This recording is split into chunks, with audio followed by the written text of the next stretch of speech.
നമസ്കാരം. ചാമക്കാല ടോക്സിൻ്റെ പുതിയൊരു വീഡിയോയിലേക്ക് സ്വാഗതം. അപ്പോൾ എമ്പുരാൻ അങ്ങനെ അവിടെ നിന്ന് ഇവിടുന്നൊക്കെ വാർത്തകൾ കെട്ടടങ്ങി. കാരണം അതെന്നും അങ്ങനെയാണല്ലോ, കേരളത്തിൽ എന്തെങ്കിലും ഒരു വിവാദം പെട്ടെന്ന് വരും, അത് കഴിഞ്ഞ് പിറ്റേ ദിവസം അത് മറയ്ക്കാൻ വേറൊരു വിവാദം, അങ്ങനെ ഓരോന്നോരോന്നായിട്ട് ഇങ്ങനെ വന്നുകൊണ്ടിരിക്കും. അപ്പോൾ എമ്പുരാൻ്റെ ഇടയിൽ കൂടെ കയറി വന്നത് ആരൊക്കെയാണ്? ഒന്ന് നമ്മുടെ പ്രിയങ്കരനായ ദിലീപ്, അതുകൂടാതെ വഖഫ് ബോർഡ്. ഇങ്ങനെ ഈ രണ്ട് ന്യൂസുകൾ വന്നപ്പോൾ എമ്പുരാൻ ഏത് വഴിക്ക് പോയിന്നൊരു പിടിയില്ല. ഏതൊരു വാർത്ത ഭയങ്കരമായിട്ട് കത്തി നിൽക്കുമ്പോഴും ദിലീപിൻ്റെ മേലേക്ക് കയറൽ ഒരു കൂടുതലാണ് ഈ ചാനലുകാർക്ക്. അത് കഴിഞ്ഞ് ദിലീപിനെ കുറേ തേച്ചൊട്ടിച്ചതിന് ശേഷം വീണ്ടും ദിലീപിൻ്റെ അടുത്ത് ഇവന്മാർ വീണ്ടും ചെല്ലും. നാണില്ലല്ലോ ഇങ്ങനത്തെ മാധ്യമങ്ങളോട് ചോദിക്കാനുള്ളൊരു കാര്യമാണ്. അയാളുടെ കേസ് ഒരു ഇതൊക്കെ ഇതായി കഴിഞ്ഞപ്പോഴേക്കും ഇപ്പോൾ ഇതിൻ്റെ അകത്തൊരു വീഡിയോ ഞാൻ കാണിച്ചു തരാം. പൾസർ സുനി എന്ത് ക്ലീനായിട്ടാണ് റോഷേട്ടാന്ന് വിളിച്ച് കണ്ടിട്ട് സംസാരിക്കുന്നത്. ഇതൊക്കെ ക്രിയേറ്റിവിറ്റിയാണ്. അവനാണെങ്കിൽ ലോകനാണം ഇല്ലാത്തവൻ. അവനിപ്പോൾ ജാമ്യത്തിൽ ഇറങ്ങിയിട്ട് അവനിങ്ങനൊരു കാര്യം ചെയ്തത് തന്നെ തെണ്ടിയായിട്ടല്ലേ. അല്ലെങ്കിൽ ഒരു മനസാക്ഷിയുള്ള ഒരുത്തനായിരുന്നെങ്കിൽ ഇങ്ങനെ ഒരു കാര്യം ചെയ്യുമോ? 1.5 കോടിയല്ലേ 10 കോടി കിട്ടിയാലും. അപ്പം അവനെ ശരിക്കും പറഞ്ഞു കഴിഞ്ഞാൽ അവൻ്റെ അമ്മരെ അടുത്ത് വരെ നിർത്താൻ പറ്റില്ല, പെങ്ങന്മാരെ അടുത്ത് നിർത്താൻ പറ്റില്ല. അങ്ങനത്തെ ഒരു തെണ്ടിയാണ് അവൻ. എന്നിട്ടാണ് അവൻ്റെ എളിമ കാണണം. അവൻ്റെ എളിമ കണ്ടു കഴിഞ്ഞാൽ എന്താണ്. ഓക്കെ, അങ്ങനെ ചെയ്തിട്ടുണ്ടെങ്കിൽ തന്നെ, അല്ലെങ്കിൽ ചെയ്യിപ്പിച്ചിട്ടുണ്ടെങ്കിൽ തന്നെ, ദിലീപേട്ടനെ ചെയ്യിച്ചിട്ടുണ്ടെങ്കിൽ തെറ്റാണ്, അതിനെ സപ്പോർട്ട് ചെയ്യണമെന്നില്ല. പക്ഷേ ഒരാളെ നമ്മുടെ കോടതി വരെ ഇങ്ങനെ തെളിവുകൾ ഇല്ല എന്ന് പറഞ്ഞിട്ട് മാറ്റി നിർത്തുക, ഒരാളുടെ നെഞ്ചത്തേക്ക് പിന്നെയും ഇങ്ങനത്തെ വലിയ പ്രശ്നങ്ങളൊക്കെ വരുമ്പോൾ അത് കഴിഞ്ഞ് പിറ്റേ ദിവസം തന്നെ അയാളുടെ മേലേക്ക് കയറുന്ന ഈ കയറ്റം നിർത്തിക്കൂടെ? എന്തെങ്കിലുമൊക്കെ ഉണ്ടെങ്കിൽ അത് തീർത്ത് അവസാനിപ്പിക്കുക.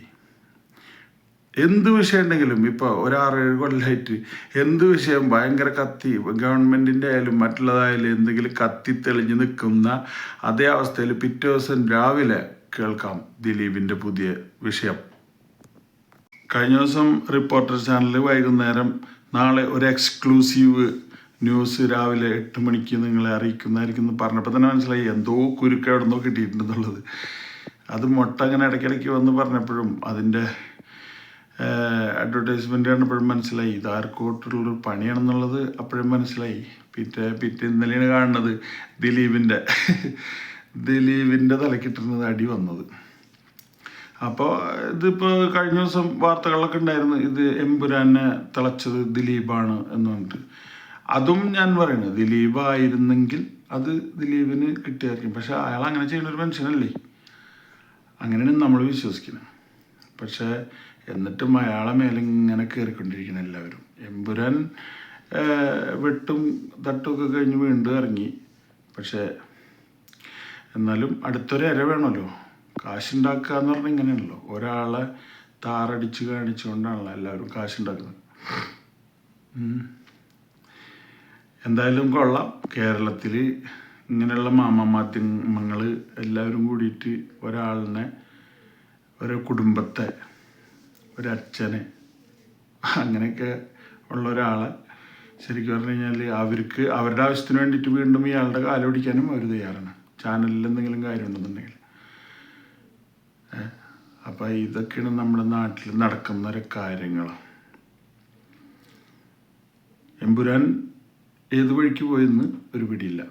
വഖഫ് ബോർഡ് ഇനിയിപ്പോൾ ഈ വഖഫ് ബോർഡിൻ്റെ പ്രശ്നങ്ങളും മറയ്ക്കാൻ വേണ്ടിയിട്ട് ഇനി നാളെ ആരംഭം കിട്ടണം അവകാരമാണ്. കുറച്ച് ദിവസം മമ്മൂട്ടിയുടെ മേക്കെട്ടായിരുന്നു. അങ്ങനെ ഓരോ ദിവസം ഓരോരുത്തർ മേക്കെട്ട് കയറി ഇങ്ങനെ നടക്കുന്ന ചാനലുകളെ നിങ്ങൾക്ക് നാണമില്ലേ? നിങ്ങളത് കാണുമ്പോഴാണ് നമ്മളിങ്ങനെ എന്തെങ്കിലുമൊക്കെ പറയണത്. അപ്പോൾ എനിക്കിതൊക്കെയാണ് പറയാനുള്ളത്. ഇനി ഇതിൻ്റെ കുറച്ചും കൂടി കാര്യങ്ങൾ എനിക്ക് പറയാനുണ്ട്. എനിക്കിപ്പോൾ സമയമില്ലാത്തതുകൊണ്ട് ഞാൻ നിർത്തുന്നു. അപ്പോൾ അത് നിങ്ങൾക്ക് വീഡിയോ ഇഷ്ടപ്പെട്ട് കഴിഞ്ഞാൽ നിങ്ങൾ എന്ത് വേണമെങ്കിലും എന്നെ പറഞ്ഞു, എന്നാലും എനിക്ക് കുഴപ്പമില്ല. പക്ഷേ ഇങ്ങനെ ഒരാളെ ഇതാക്കാൻ പാടില്ല. കഴിഞ്ഞ ദിവസം മേജർ രവിനൊക്കെ എല്ലാവരും കൂടി ഉപദ്രവിച്ചു. എന്താണ് ഈ സിനിമാക്കാരോട് ഇത്രത് എല്ലാവർക്കും? ഇപ്പം ഈ എമ്പുരാൻ്റെ പുറകെ പോയി അത് ഇല്ലാണ്ടാക്കി അങ്ങനെ ഓരോന്നോരോന്നും. അപ്പം അതുകൊണ്ട് അതൊക്കെ നമ്മളതൊന്നും അക്സെപ്റ്റ് ചെയ്യണമല്ല. അപ്പോൾ എല്ലാവർക്കും നന്ദി, നമസ്കാരം, താങ്ക് യു.